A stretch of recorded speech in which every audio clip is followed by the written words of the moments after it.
Sedap dah. Sakit aku kan.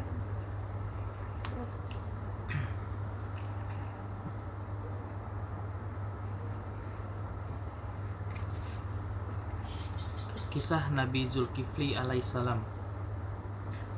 Kemudian bergerak. Nabi Zulkifli nama aslinya adalah Basyar. Ia putra Nabi Ayub dengan istrinya Rahmah. Seperti ayahnya, Zulkifli juga mempunyai sifat yang sabar dan teguh pendirian. Ia hidup di sebuah negara yang dipimpin oleh seorang raja yang arif dan bijaksana. Di dalam Al-Quran diterangkan tentang keutamaannya. Dan ingatlah kisah Ismail, Idris, dan Zulkifli. Semua mereka termasuk orang-orang yang sabar. Kami telah memasukkan mereka ke dalam rahmat kami. Sesungguhnya mereka termasuk orang-orang yang soleh.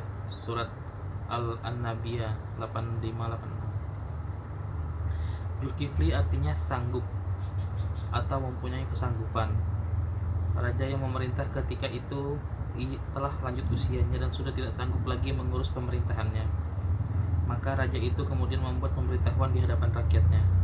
Siapa saja di antara kalian yang sanggup berpuasa di siang hari, beribadat pada malam harinya, dan tidak marah-marah, maka kepadanya akan aku serahkan kerajaan ini, karena aku sudah tua. Tiba-tiba berdirilah pemuda Basyar seraya berkata lantang, saya sanggup. Raja mengulangi lagi pertanyaannya, dan semua yang hadir hanya membisu kecuali pemuda Basyar yang lagi-lagi lantang berkata, saya sanggup.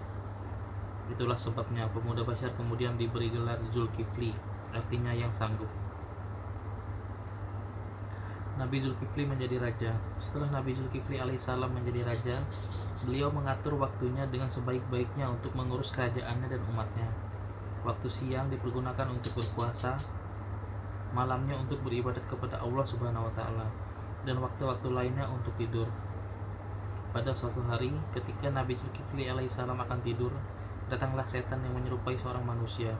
Orang itu pura-pura mengadukan masalahnya supaya diselesaikan.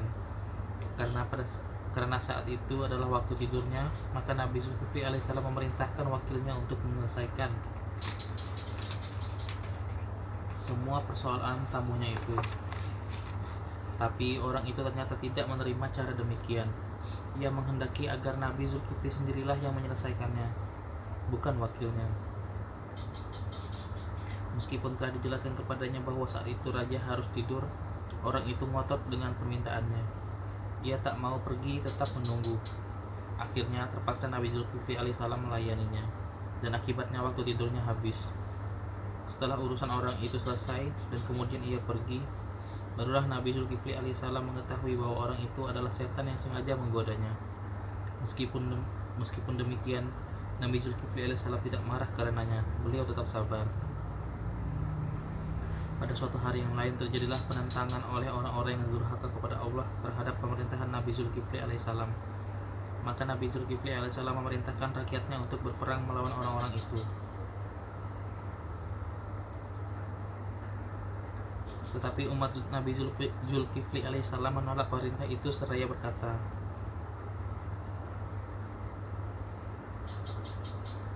wahai Tuan, kami takut berperang karena kami masih ingin hidup di dunia ini. Jika engkau mintakan kepada Allah untuk menjamin keselamatan kami, maka kami bersedia pergi berperang. Mendengar itu, Nabi Zulkifli alaihissalam tidak marah, tetapi berdoa kepada Allah Subhanahu wa Ta'ala, ya Allah, aku telah menyampaikan risalahmu kepada mereka agar maju berperang, tapi mereka mempunyai permintaan, dan sesungguhnya Allah mengetahui permintaan mereka. Kemudian turunlah wahyu Allah kepada Nabi Zulkifli alaihissalam, wahai Zulkifli, aku telah mengetahui permintaan mereka dan aku mendengar doamu, semuanya akan aku kabulkan. Begitulah Nabi Zulkifli alaihissalam senantiasa menjalankan tugasnya dengan penuh kesabaran. Hikmah dari kisah Nabi Zulkifli alaihissalam. Nabi Zulkifli alaihissalam sangat sabar dalam kehidupan sehari-hari. Kedudukannya sebagai seorang raja tidak membuatnya bersikap angkuh dan sombong. Nabi Zulkifli alaihissalam sangat soleh dan taat kepada Allah hingga doanya sangat makbul di sisi Allah. Orang yang soleh dan taat kepada Allah, doanya sangat makbul. Dah, itu mahal. Tapi ya.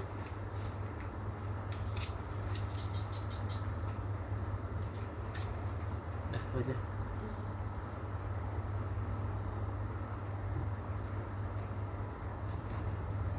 Ih, Juni 9 lah.